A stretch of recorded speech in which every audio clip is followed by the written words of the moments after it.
Neel Armstrong September 14, 2012న Atlantic మహాసముద్రంలో ఖననం చేయబడ్డారు.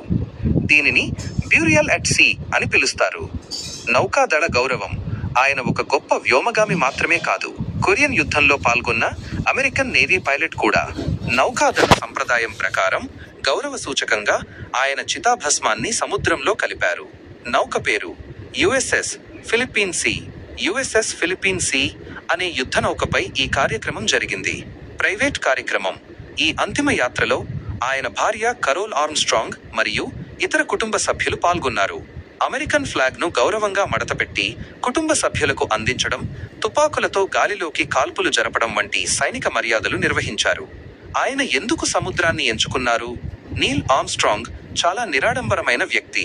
భూమిపై తనకంటూ ఒక పెద్ద సమాధి లేదా స్మారక చిహ్నం ఉండటం కంటే ఒక నావికుడిగా సముద్రంలో కలిసిపోవడమే ఆయన ఇష్టపడ్డారు. చంద్రునిపై ఉన్న సీ ఆఫ్ ట్రాంక్విలిటీ లో అడుగుపెట్టిన మొదటి వ్యక్తి, చివరకు భూమిపై ఉన్న సముద్రంలోనే విశ్రాంతి తీసుకోవడం ఒక ప్రత్యేకమైన విషయంగా పరిగణించబడుతుంది.